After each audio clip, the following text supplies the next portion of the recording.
And hello, everybody. We are back for the Strengthening Love and Sex podcast. Yes. Are you excited? I'm super excited. We're excited. We're going to have some fun tonight because we're going to get into it. We're getting all the way up in there, and we're going to talk about everything we want to talk about because we are grown, and so are you. And so this is episode 3 of the Strengthening Love and Sex podcast.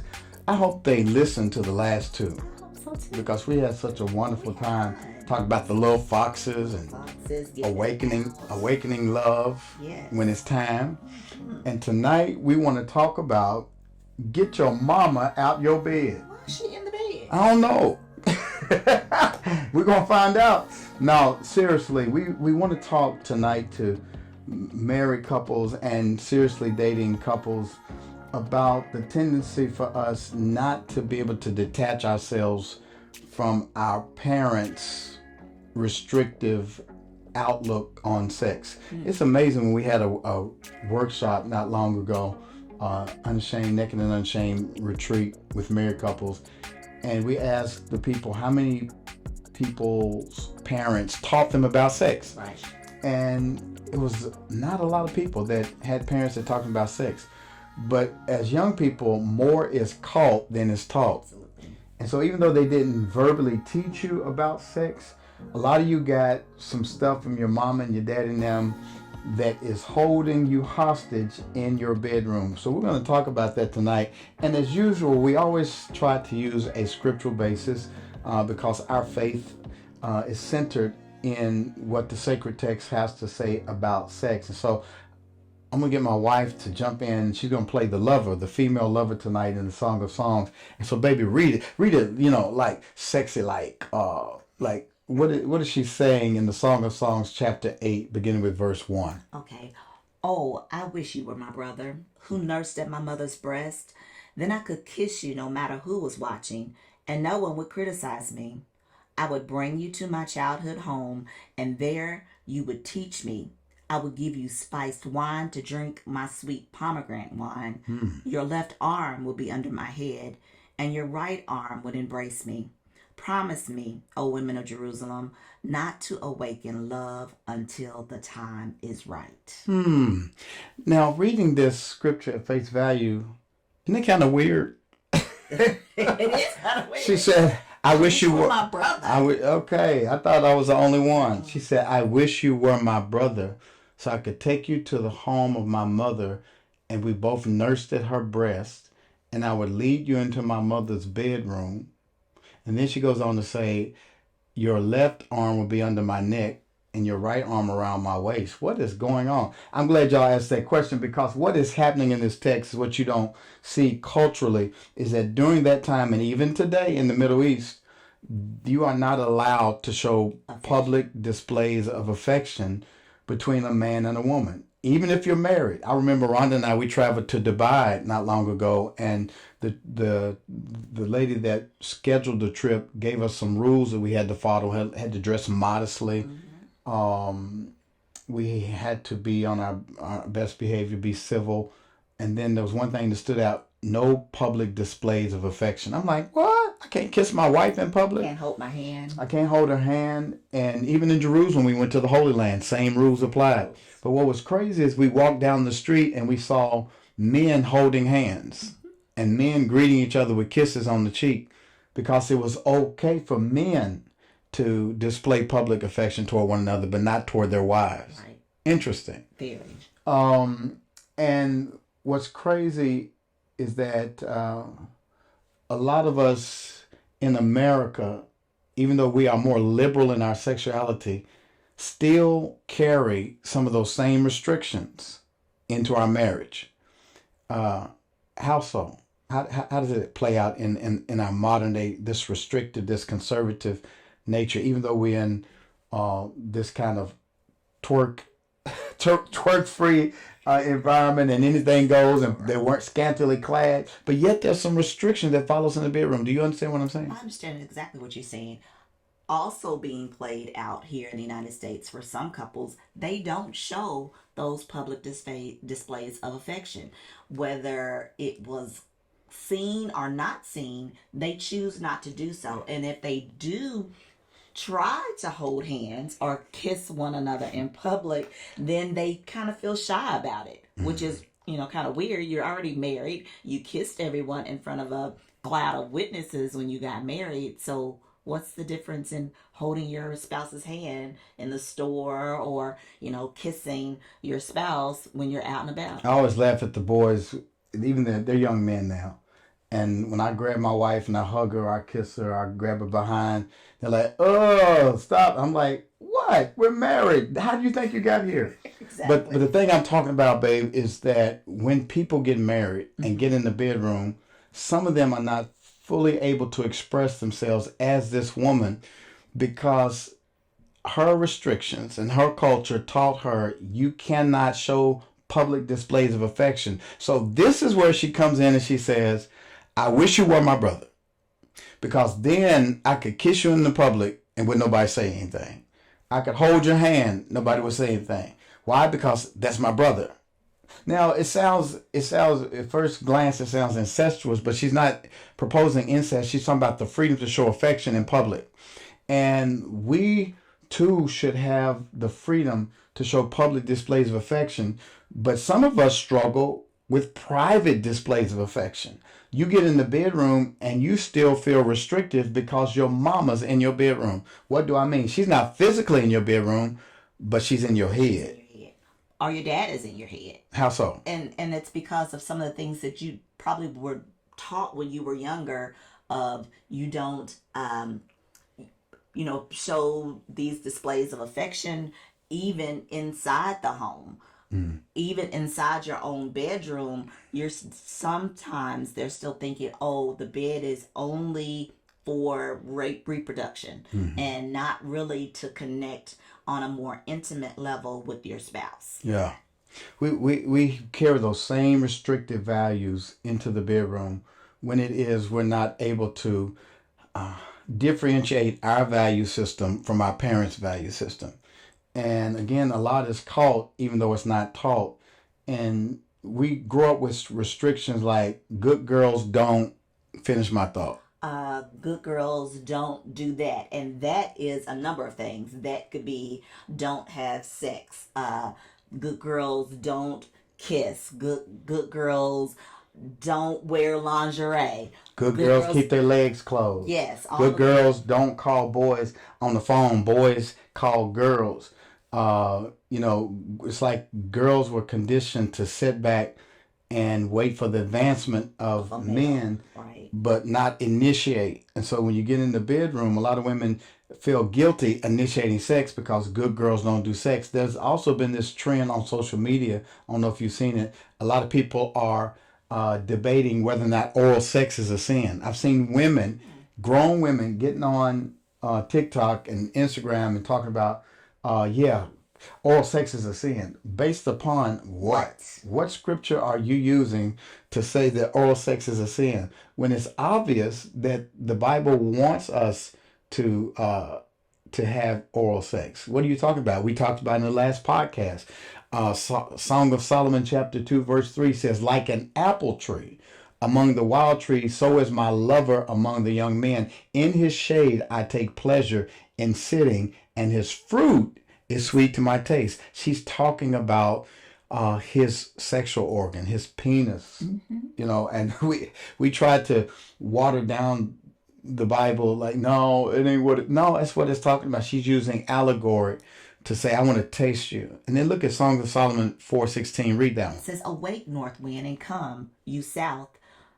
Blow on my garden, that its spices may flow out. Let my beloved come into his garden and taste his precious fruits." Now, as a woman, and that's a woman talking right there, what is she talking about? Blow on her garden. What do you think that is?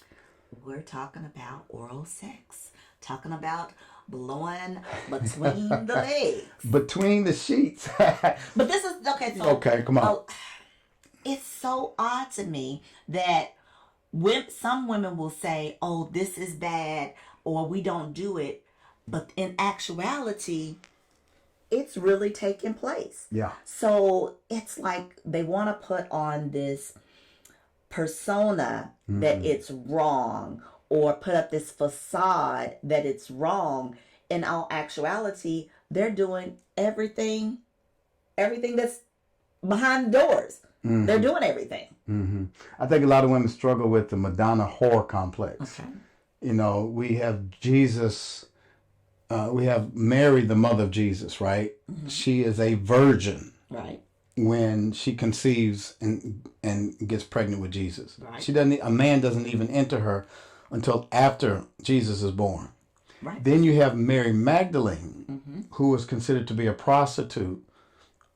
Jesus cast out 7 demons from her, and she was one of his disciples. And women struggle between which Mary they're going to be. Am I going to be Mary, the virgin who stays chaste and no man has touched me?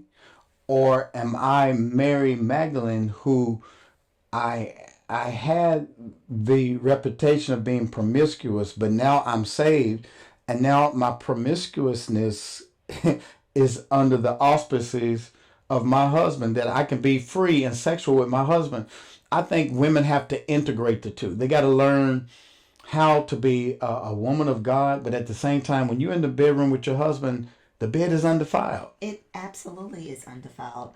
But I think that a lot of women may struggle with that because, just as you said, they don't know which one to be or which way to integrate both of them, because a lot of times women have been frowned upon for being either way. Either if they were too chaste, too holy, or if they were too free or too loose, then there is that stigma either way that's placed upon a woman.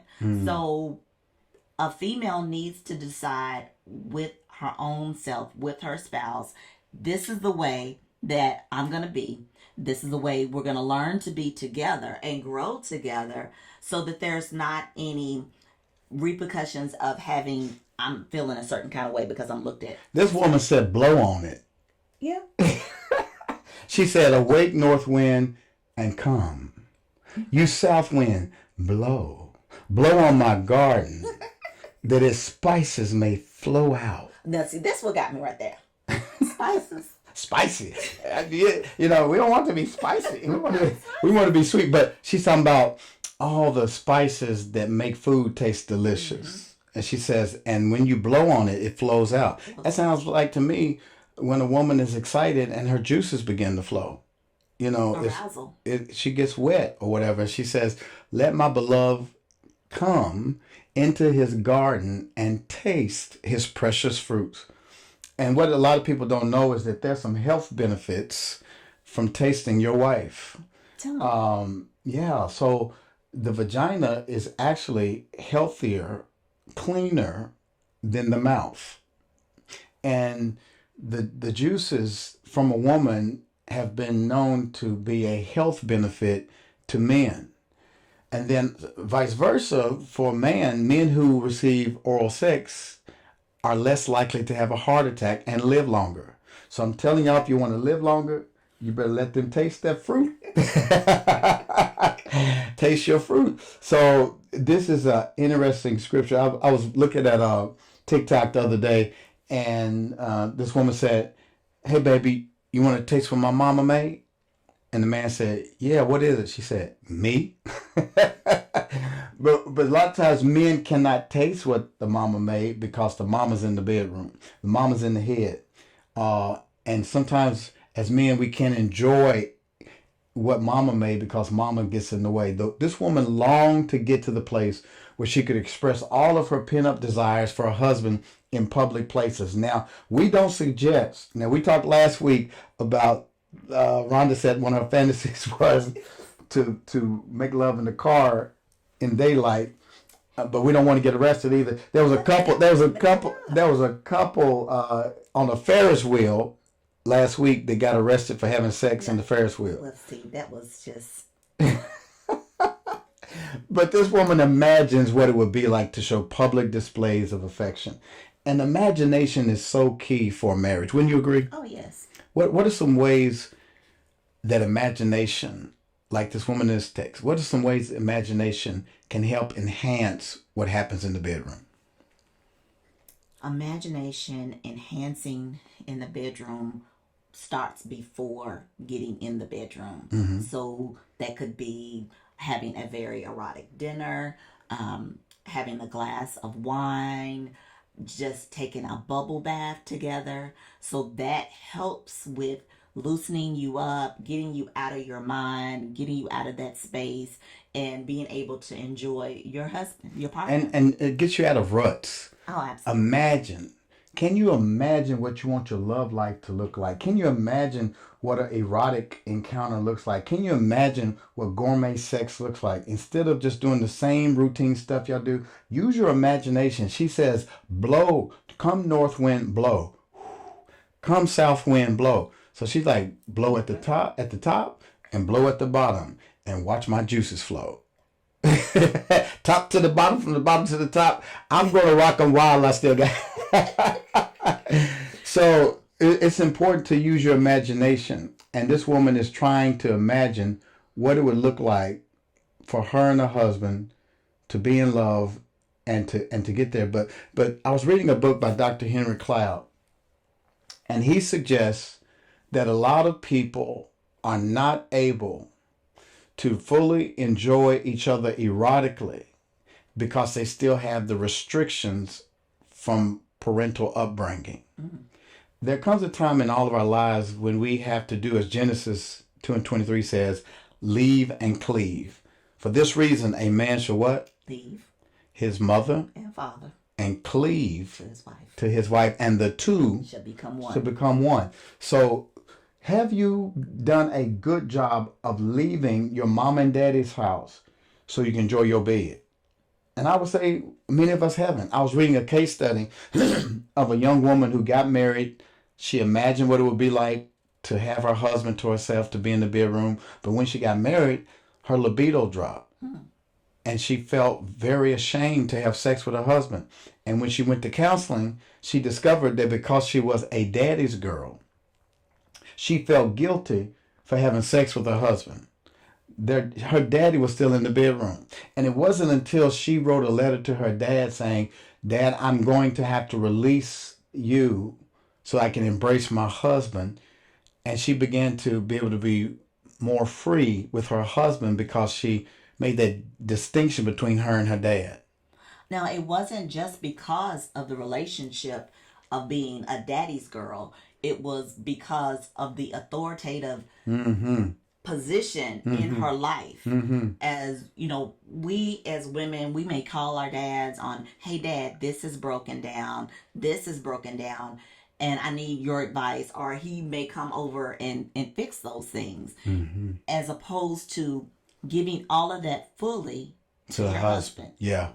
Your husband is the head of your house, and you have to focus more about pleasing your husband than trying to please your dad. And same thing for moms. I was raised by a single parent, and so my mom was everything to me. You know, she was the first authority figure in my life. In a very real sense, she was a friend, and I had to make that distinction that when I got married, my wife took priority over my mom. And we had to have a conversation. You know, Mom, Rhonda's the head of the house, and this is my wife, and my priority is her now. And my mama understood that after the conversation.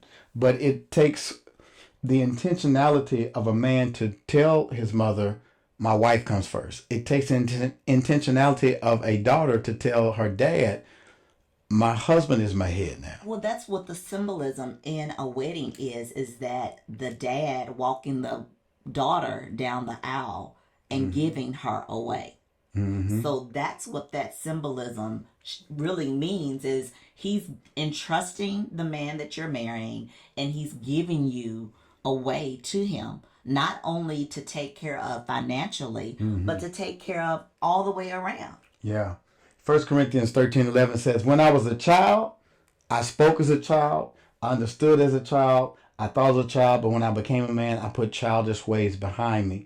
In his book, Changes That Heal, Dr. Henry Cloud says that many people cannot fully express themselves sexually in the bedroom because they have not gone through the adolescent passage of disagreeing with their parents and therefore overcoming guilt and repression. Sexuality is still a no-no to them because psychologically they're still children. And guess what? Children don't have sex. Most children don't in this day and age. But go with me. Psychologically, some people are still children. Absolutely. And they get in the bedroom and they freeze up because that mama don't want me. Mama said good girls don't do that. Mama said I shouldn't do that. And so we have to come to a place where we disagree with our parents. You know, we take the meat and we leave the bones. Our parents did the best that they could. Every generation has improved upon the information they received from the previous generation, or at least they should.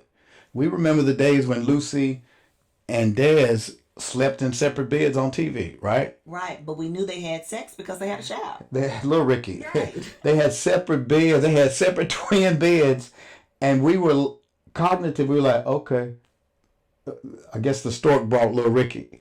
But now we fast forward to today, and you see sex everywhere, and there's this cognitive dissonance. Okay, what is sacred? Well, how do we express our erotic nature without throwing away our faith?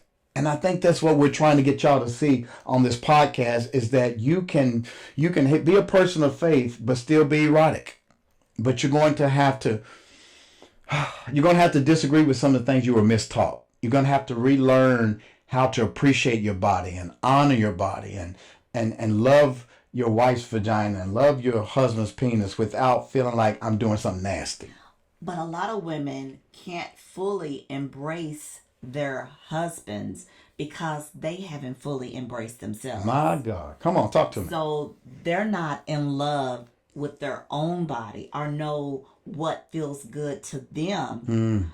And so it's harder for some women to express that to their husbands. You know, it said Dr. Cloud said when people feel like adults with other adults, their bodies are their own to give away to their spouses and enjoy as they please. Only then can there be mutual giving and receiving. You're right. People must be comfortable with their own body, their own sexuality. And there's a question somebody asked, how do you open up when everything you were taught about sex was restrictive? What would you say to that woman? How do you open up when everything you were taught about sex is so restrictive? Well, one, you know me, you got to start with a conversation because sometimes you don't know that what you were taught was restrictive until you get into the marriage, into the relationship, when you're seriously dating and you're getting to know one another and you're finding out more about each other and yourself. So those conversations should take place in that dating phase, especially when you're moving toward being just the two of you, where you're thinking about becoming married or getting engaged or you're newly married. Those conversations have to take place in the very beginning to make that foundation, to lay that foundation there. Yeah. You said something key too. You said you got to be comfortable with your own body. Yeah. I remember we did the workshop and we asked the women in the room, how many of them have looked at their vagina in the mirror? It was a small number, wasn't it? I think it was a couple. It was a couple of people out of 16 couples, maybe 2 women knew what their vaginas looked like. And it's amazing because you all go to the gynecologists, lay up on the table and let a stranger look at your most private part and you haven't even looked at it. We have to be comfortable touching ourselves too. You know, if you catch little boys don't have a problem touching themselves. You catch men or little boys, they watch the TV with their hands down their pants. But women have been taught it's not right for you to touch yourself. It's okay to touch yourself. God gave you your body for you to enjoy your body. And you got to know what pleasures you and where your husband should touch you and where do you like to be touched. You don't know that if you haven't touched yourself. If you don't know what you like, then you don't know what you won't like, so that you can effectively communicate that to your spouse as well. Yeah. So if it's, let's just say, if he likes to put his tongue in your ear and you don't like that, then you need to be able to let him know. But if he never puts his tongue in your ear or vice versa, then you don't know that. You like it? I don't. I know that. I'll just mess with you. But yeah, you have to experiment with each other and explore one another. I like my wife said a while ago that you have to be a student of your spouse's body. And this woman, she's telling the man what she wants. She said, "Come into my bedroom and blow on my garden so my juices can flow." She said, "Taste the wine of my pomegranates." Now, I don't think she's, again, talking about literal pomegranates. She's talking about her breast, to taste the nectar of her breast. There's a scripture in Proverbs 5 where it says, "Why waste your seed in the street when you can drink water from your own cistern?" And the word cistern is also a Hebrew word which means womb. Mm-hmm. So Solomon is telling his son how to protect his marriage. He said, "You ain't got to be out there wilding out in the street, having adultery, committing adultery, messing with wild women when you got a good thing at home. Go home and taste your wife." He says, "Drink from her cistern. Enjoy your wife's breast." I mean, how much more plain can we get in terms of the fact that God wants us to enjoy sex? He's given it to us for our pleasure. And what a wonderful thing that God has given us. And we just want you all to be liberated so that you can enjoy everything that God has for you. We have another question. How do you even know what you like when all you've been told is good girls don't do this? How do you know? How do you even know what you like when all you've been told is good girls don't do this? You got to go to the lab. What's that mean? In the lab is where you experiment. Huh? So it's, there are a number of, I don't want to send you to any self-help books or anything, but having that open dialogue with your significant other, honest dialogue, and be honest. If you don't know, you're not going to be reprimanded for not knowing. Try something new. Experiment. Here's the thing. I know you've seen a lot of things on television. You probably even read some things in some books, and you have good girlfriends that you talk to. Make a game out of it. Let him put some things in a box. When you take a sticky note, write it down. You put about 5, shake it up. Y'all pull out one every other night. I've even seen some dice that have, you roll them and it's like, yes, they do. Kiss my neck, suck my toe, hold me. This woman says in this text, she says, "His left arm is under my head. Mm-hmm. His right arm is around my waist." Sound like they're spooning to me, don't Yes, I'm saying left. That's my right. Yeah. So he's like this right here. He's like, It's over I'm popping on.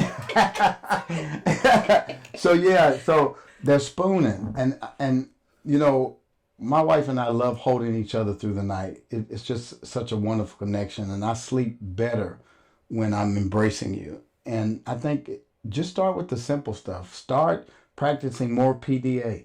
When you're out walking in the mall, hold each other's hands. Yeah, simple. Give each other kisses. When you're walking around the house, hold each other at night. After you make love, don't just go to sleep on opposite sides of the bed. Sit there and relish the afterglow. Have conversations, pillow talk. Well, that means that the man needs to stay away. Yeah, that part. And we talked about that before too. One of the ways that you can ensure that your wife stays happy is that you make sure she gets hers first. And so it takes women a little bit longer to reach orgasm. And like we said in the earlier podcast, a small percentage of women reach orgasm through penetration.